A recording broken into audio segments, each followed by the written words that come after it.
दक्षिण एशिया के नक्शे पर इस समय जो हलचल मची है वह महज एक पेडी डोसी मुल्क की आंतरिक अस्थिरता नहीं, बल्कि भारत की सुरक्षा और उसके भविष्य के लिए एक ऐसी भयावह चुनौती है जिसका प्रभाव आने वाली कई पीढ़ियों तक महसूस किया जाएगा। जब एक राष्ट्र की नींव हिलती है तो उसकी दरारों से न केवल तबाही का धुआं निकलता है, बल्कि अंतर्राष्ट्रीय गिद्धों के लिए अपने पैर पसारने का एक सुनहरा अवसर भी पैदा होता है। क्या आपने कभी सोचा है कि अचानक से सब कुछ कैसे बदल गया? कैसे एक स्थिर देश रातों रात अराजकता की आग में झोंक दिया गया? और क्यों दुनिया की एक महाशक्ति जो अपने विस्तारवादी इरादों के लिए जानी जाती है, अपनी सीमाओं के बाहर के इस घटनाक्रम को एक शतरंज की चाल की तरह खेल रही है? यह केवल राजनीति नहीं है, यह एक रची बुची साजिश है जिसका उद्देश्य भारत को चारों ओर से घेर कर उसे अपनी ही सीमा रेखाओं के भीतर सीमित कर देना है। अगर आप देश के सच्चे नागरिक हैं और ऐसी जानकारीपूर्ण वीडियो देखना पसंद करते हैं तो अभी चैनल को सब्सक्राइब करें और अपनी मौजूदगी दर्ज कराने के लिए कमेंट बॉक्स में आई जय हिंद अवश्य लिखें। आज लोग केवल मनोरंजन देखना पसंद करते हैं, लेकिन जो इस प्रकार की गंभीर जानकारीपूर्ण सामग्री को अपना समय देते हैं वे ही वास्तव में जागरूक नागरिक कहलाने के पात्र हैं, क्योंकि यही सतर्कता हमारे राष्ट्र की रक्षा की पहली पंक्ति है। बांग्लादेश की वर्तमान स्थिति को यदि आप केवल एक सरकारी तख्तापलट या जन आंदोलन मान रहे हैं तो आप तस्वीर के उस पहलू को नजरअंदाज कर रहे हैं जो पर्दे के पीछे से संचालित हो रहा है। इतिहास गवाह है कि जब भी किसी देश में सत्ता का शून्य पैदा होता है तो कोई ना कोई उसे भरने के लिए तत्पर रहता है, और यहाँ वह शून्य चीन के लिए एक विशाल रणनीतिक गलियारा बनकर सामने आया है। कल्पना कीजिए कि भारत की पूर्वी सीमा पर, जहां दशकों तक अपेक्षाकृत शांति और सुरक्षा का माहौल रहा है, यदि वहां एक ऐसा प्रशासन काबिज हो जाए जिसका रिमोट कंट्रोल बीजिंग के हाथों में हो, तो भारत की सुरक्षा स्थिति का क्या होगा? यह केवल सैन्य खतरा नहीं है, बल्कि यह भारत के आर्थिक और कूटनीतिक तंत्र को पंगु बनाने की एक सोची समझी कोशिश है।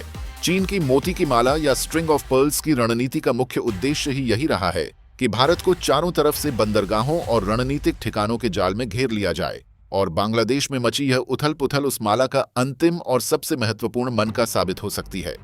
लोग अक्सर पूछते हैं कि चीन को इसमें क्या दिलचस्पी है। उत्तर सीधा है, लेकिन बहुत डरावना।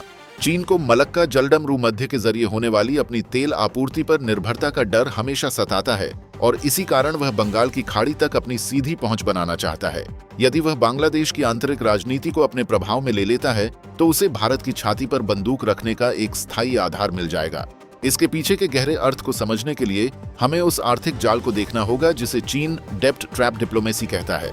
उसने जिस तरह से पाकिस्तान, श्रीलंका और अब बांग्लादेश के भीतर निवेश के नाम पर अपने पैर जमाए हैं, वह एक सुनियोजित घेराबंदी है। बुनियादी ढांचे का निर्माण, विशालकाय पुल, यानसी हवाई अड्डे और पोर्ट्स, ये सब दिखने में तो विकास की परियोजनाएं लगती हैं, लेकिन वास्तव में ये चीन की ऐसी जासूसी और सैन्य चौकियों में बदलने की क्षमता रखती हैं जो वक्त आने पर भारत के खिलाफ इस्तेमाल की जा सकती हैं।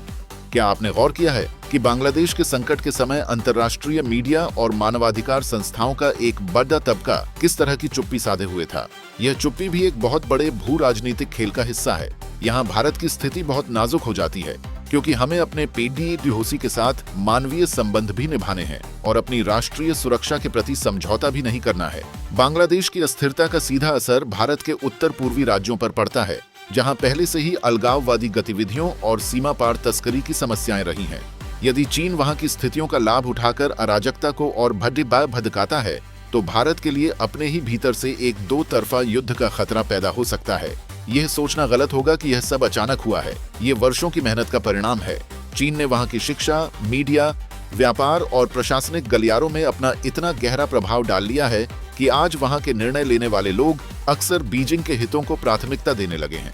इसे ऐसे समझिए कि एक पड़ोसी के घर में आग लगी है और उस आग को बुझाने के बजाय एक तीसरा व्यक्ति वहां अपना घर बनाने की तैयारी कर रहा है। जब वह व्यक्ति अपना घर बना लेगा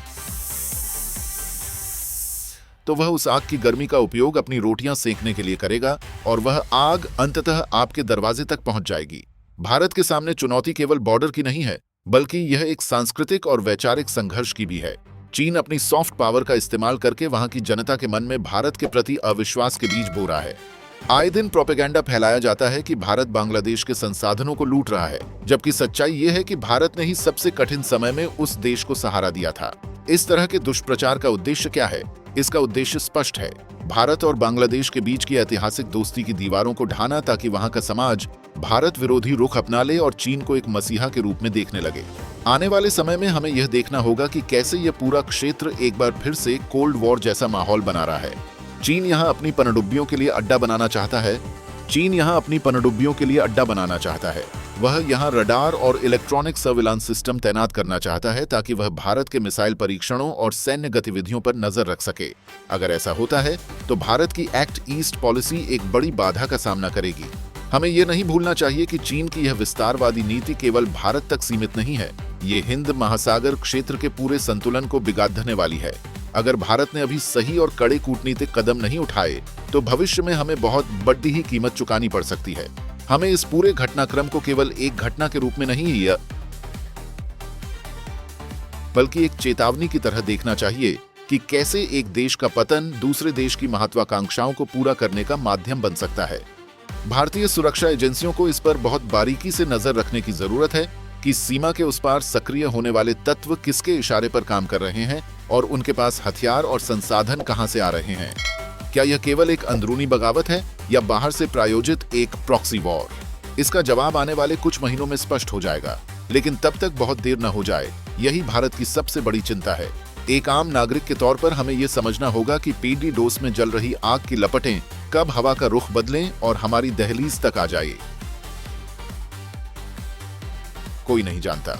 इसीलिए हमारी सतर्कता, हमारा राष्ट्र प्रेम और सरकार के प्रति हमारा विश्वास ही वह कवच है जो भारत को इस तूफान में अडिग रखेगा। इस पूरे खेल में भारत के पास अब केवल एक रास्ता है, वह है अपनी रणनीतिक स्वायत्तता को बनाए रखना और अपने पेडी डोसियों के साथ मानवीय आधार पर ऐसे मजबूत संबंध फिर से स्थापित करना जिन्हें कोई भी तीसरा देश अपनी नफरत की राजनीति से तोड़ न सके। यह समय शांत बैठने का नहीं बल्कि जागरूक रहकर हर कदम फूंक फूंक कर रखने का है, क्योंकि आने वाला कल उन लोगों का है जो अपनी सुरक्षा को लेकर सबसे अधिक सजग हैं। जब हम बांग्लादेश के एसडीडी ग्राहकों पर मची हिंसा और वहां के सरकारी तंत्र के बिखराव को देखते हैं तो हमें उस बड़े चित्र को देखने का साहस जुटाना चाहिए जो सीमाओं के उस पार की धुंध में छुपा हुआ है, और वह चित्र भारत के लिए एक बड़े संघर्ष का संकेत दे रहा है, जिसका सामना करने के लिए हमें मानसिक, रणनीतिक और कूटनीतिक स्तर पर पूरी तरह तैयार रहना होगा। और अब जब हम इस भू राजनीतिक बिसात की गहरी परतों को खंगाल रहे हैं तो यह प्रश्न और भी विकराल होकर सामने आता है कि क्या भारत के पास इतनी सामर्थ्य है कि वह इस बदलते हुए क्षेत्रीय समीकरण में अपनी शर्तों पर खेल सके, या फिर उसे एक ऐसी रक्षात्मक स्थिति में धकेला जा रहा है जहां से वापसी का रास्ता बहुत कठिन हो सकता है। चीन केवल ढांचागत निवेश तक सीमित नहीं है, वह तो बांग्लादेश की आंतरिक सामाजिक बनावट में अपनी पैठ बना चुका है, जहां वह कट्टरपंथी गुटों को छद्म तरीके से उकसाने का काम कर रहा है ताकि भारत विरोधी भावनाओं को एक संगठित आंदोलन का रूप दिया जा सके। आप देखिए, जब भी किसी देश में सत्ता का केंद्र हिलता है तो वहां के कट्टरपंथी तत्वों को एक नई खाद पानी मिलने लगती है, और अगर वहां की जनता के बीच यह भ्रम फैला दिया जाए कि भारत उनकी संप्रभुता के लिए खतरा है तो यह चीन के लिए सबसे बड़ा रणनीतिक लाभ होगा। हमें यह भी समझना होगा कि चीन ने अपनी बेल्ट एंड रोड इनिशिएटिव के तहत जो रणजाल बिछाया है उसमें फंसा हुआ बांग्लादेश का आर्थिक तंत्र धीरे धीरे बीजिंग का मोहताज होता जा रहा है। आने वाले दिनों में जब वहां के बंदरगाहों पर चीनी युद्धपोतों की आवाजाही सामान्य हो जाएगी तो भारत के पूर्वी तटों की सुरक्षा के लिए खतरे की घंटी बज जाएगी। यह केवल समुद्री सीमा की बात नहीं है, बल्कि यह वह इलेक्ट्रॉनिक सर्विलांस का जाल है जो भारत के मिसाइल परीक्षणों, परमाणु ठिकानों और संवेदनशील सैन्य संचार प्रणालियों को पूरी तरह से डिकोड कर सकता है। क्या यह मात्र संयोग है कि जिस वक्त भारत अपनी हिंद महासागर की सुरक्षा नीति को मजबूत करने के लिए प्रतिबद्ध है, ठीक उसी वक्त उसके सबसे महत्वपूर्ण पड़ोसी देश में अस्थिरता का ऐसा दौर आता है जो चीन की महत्वाकांक्षाओं के लिए एकदम अनुकूल है। भारत की विदेश नीति के लिए यह एक अग्निपरीक्षा है, क्योंकि एक तरफ हमारे ऐतिहासिक, सांस्कृतिक और मानवीय संबंध हैं और दूसरी तरफ एक ऐसा पड़ोसी है जिसके हाथ अब उस व्यक्ति के इशारे पर नाच रहे हैं जो भारत को अपना सबसे बड़ा दुश्मन मानता है। हमें यह भी देखना होगा कि दक्षिण पूर्व एशिया के अन्य देश जो चीन की इस दबंगई से डरे हुए हैं, वे भारत की ओर एक उम्मीद भरी नजर से देख रहे हैं। यदि भारत इस संकट के समय बांग्लादेश के साथ अपने संबंधों को पूरी तरह से संभाल नहीं पाया तो आने वाले समय में अन्य पड़ोसी देश भी भारत के प्रभाव क्षेत्र से दूर होकर बीजिंग की ओर झुक सकते हैं, जो भारत के लिए एक बड़ा राजनयिक संकट होगा। इस संकट के पीछे एक और गहरा और खतरनाक खेल चल रहा है, प्रॉक्सी मीडिया वार। चीन वहां के सोशल मीडिया प्लेटफॉर्म्स, वहां के पत्रकारों और ओपिनियन मेकर्स को भारी फंडिंग के जरिए भारत के खिलाफ प्रोपेगेंडा फैलाने का काम कर रहा है। आज वहां की आम जनता का एक बड़ा तबका ये मानने पर मजबूर कर दिया गया है कि भारत ने उनके देश को आर्थिक रूप से कमजोर किया है, जबकि वास्तव में भारत ने हमेशा एक बड़े भाई की भूमिका निभाते हुए वहां की आधारभूत संरचनाओं में सबसे अधिक निवेश किया है। इस पूरे परिदृश्य में भारत के नीति निर्माताओं को यह सोचना होगा कि क्या हमें अब केवल अपनी नेबरहुड फर्स्ट नीति पर भरोसा करना चाहिए, या फिर अब वक्त आ गया है कि हम चीन की इस इन्फ्लेमेटरी राजनीति का मुकाबला करने के लिए यह खेल अब केवल जमीन तक का उपयोग करें। ये साइबर स्पेस, सूचना युद्ध और आर्थिक गलियारों में भी लड़ा जा रहा है, और यदि हम इस दौड़ में पीछे रह गए तो हम उस ऐतिहासिक भूल के भागीदार बन जाएंगे जिसे आने वाली पीढ़ियां कभी माफ नहीं करेंगी। समय बहुत कम है और परिस्थितियां अत्यंत जटिल हैं, लेकिन भारत की राष्ट्रीय सुरक्षा के साथ किसी भी प्रकार का समझौता राष्ट्र के अस्तित्व के लिए एक अपूरणीय क्षति होगा, जिसे रोकने के लिए न केवल सरकारी स्तर पर बल्कि जन चेतना के स्तर पर भी हमें एकजुट होने की आवश्यकता है। यह घटनाक्रम हमें याद दिलाता है कि एक स्थिर और सुरक्षित पड़ोसी ही एक संपन्न राष्ट्र की असली ताकत होता है, और जब उस स्थिरता को बाहरी शक्तियों द्वारा खंडित किया जाता है तो हमारा धर्म है कि हम उन ताकतों को पहचानें और अपनी सीमाओं की रक्षा के लिए हर संभव सतर्कता बरतें, क्योंकि आज का यह संघर्ष आने वाले कल का नक्शा तय करने वाला है। इस जटिल शतरंज की बिसात पर अगला कदम अब भारत की उस सॉफ्ट पावर और जन कूटनीति का है जिसे पिछले 7 दशकों में बहुत ही सावधानी से बुना गया था, लेकिन अब उस पर गहरे जख्म किए जा रहे हैं। जब हम बांग्लादेश की सीमाओं के भीतर हो रहे इस रणनीतिक मंथन का विश्लेषण करते हैं तो हमें एक ऐसे सूचनात्मक घेराव का सामना करना देखता है जो चीन की प्रयोगशालाओं से निकलकर सीधे वहां के आम नागरिकों के स्मार्टफोन तक पहुंच चुका है। वहां की युवा पीढ़ी जो आर्थिक अवसरों की तलाश में है, उसे बहुत ही चालाकी से यह विश्वास दिलाया जा रहा है कि भारत उनके राष्ट्र के संसाधनों को सोख रहा है, जबकि सच्चाई ये है कि भारत के बिना बांग्लादेश के आधारभूत ढांचे की कल्पना करना भी बेमानी है। चीन का यह डिजिटल प्रोपेगेंडा इतना सूक्ष्म और गहरा है कि उसने वहां के मुख्य धारा के मीडिया और डिजिटल इन्फ्लुएंसर्स को एक ऐसी मशीनरी में बदल दिया है जो हर भारतीय पहल को संदेह की दृष्टि से देखती है। हमें यह गहराई से समझना होगा कि यह केवल एक राजनीतिक परिवर्तन नहीं है, बल्कि यह एक सिविलाइजेशनल शिफ्ट, सभ्यतागत बदलाव है, जहां सदियों पुराने सांस्कृतिक और भाषाई रिश्तों को नफरत की वैचारिक नींव पर तोड़ा जा रहा है। चीन की यह चाल बहुत ही दूरदर्शी है। वह वहां के पाठ्यक्रम, वहां की भाषा और वहां के बौद्धिक विमर्श में अपनी पैठ बना रहा है ताकि आने वाली पीढ़ी के दिलों में भारत के लिए कोई जगह न बचे। इस वैचारिक युद्ध, आइडियोलॉजिकल वॉर का प्रभाव इतना विनाशकारी है कि वहां के प्रशासन में बैठे लोग भी अब तार्किक निर्णयों के बजाय संवेगात्मक और भारत विरोधी नारों के दबाव में आकर नीतियां बनाने लगे हैं। भारत के सामने अब जो सबसे बड़ी चुनौती है वह यह है कि हम वहां की जनता के बीच अपनी उस छवि को कैसे पुनः स्थापित करें जो विश्वास पर टिकी थी।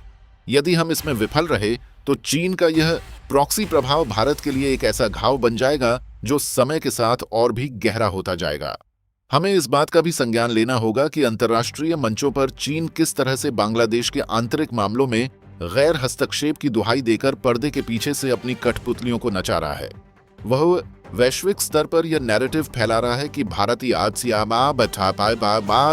भारत अपने पड़ोसियों के साथ एक बड़ी शक्ति जैसा व्यवहार करता है ताकि भारत की दक्षिण एशियाई साख को कलंकित किया जा सके। इसके पीछे चीन का उद्देश्य बहुत स्पष्ट है। वह भी पूरे दक्षिण एशिया के नेतृत्वकर्ता के रूप में अपनी छवि स्थापित करना चाहता है और भारत को उसकी सीमाओं में सीमित करना चाहता है।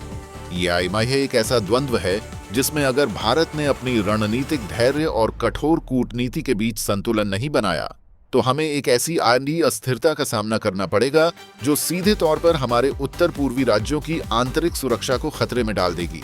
अब हमें उस आर्थिक पहलू पर ध्यान देना होगा जो बांग्लादेश की इस अस्थिरता की असली धुरी है। चीन ने वहां जो विशालकाय निवेश किए हैं उनमें से अधिकांश उन परियोजनाओं में हैं जो बांग्लादेश की अर्थव्यवस्था की रीढ़ तो हैं, लेकिन उनका मालिकाना हक और परिचालन नियंत्रण धीरे धीरे चीनी कंपनियों के हाथों में जा रहा है। यह ऋण जाल एंड डेट ट्रैप का ऐसा माया जाल है जिससे निकलना अब वहां की सरकार के लिए लगभग असंभव हो गया है। आज बांग्लादेश के जो महत्वपूर्ण बंदरगाह और ऊर्जा संयंत्र चीन की सहायता से चल रहे हैं वे भविष्य में बीजिंग के लिए नौसैनिक ठिकाने बारमानी नेवल बेसिस का काम करेंगे। क्या भारत इस बात को नजरअंदाज कर सकता है कि बंगाल की खाड़ी के ठीक मुहाने पर, जहां से भारत का समुद्री व्यापार गुजरता है, वहां चीनी युद्धपोतों की निरंतर उपस्थिति क्या मायने रखती है? ये न केवल भारत की ब्लू इकोनॉमी, समुद्री अर्थव्यवस्था के लिए खतरा है, बल्कि ये हमारी मैरीटाइम सिक्योरिटी, समुद्री सुरक्षा को एक ऐसी चुनौती देता है जिसके लिए भारत को अपनी पूरी रक्षा रणनीति पर दोबारा सोचना पड़ेगा। चीन की यह रणनीति केवल बांग्लादेश तक सीमित नहीं है, ये हिंद महासागर के पूरे चेकबोर्ड पर एक साथ खेली जा रही है, म्यांमार से लेकर श्रीलंका तक। और अब बांग्लादेश में चीन ने एक ऐसा जाल बुना है जिससे भारत का हिंद महासागर क्षेत्र में प्रभुत्व धीरे धीरे कम होता जा रहा है। हमें यह भी देखना होगा कि चीन वहां के कट्टरपंथी तत्वों को किस प्रकार से हथियार और तकनीक मुहैया करा रहा है, ताकि वहां के समाज को एक ऐसा दिशा दी जा सके जो भारत के हितों के विरुद्ध हो। यह असिमेट्रिक वॉरफेयर विषम युद्ध है, जहां दुश्मन सामने नहीं बल्कि आपके पड़ोसी की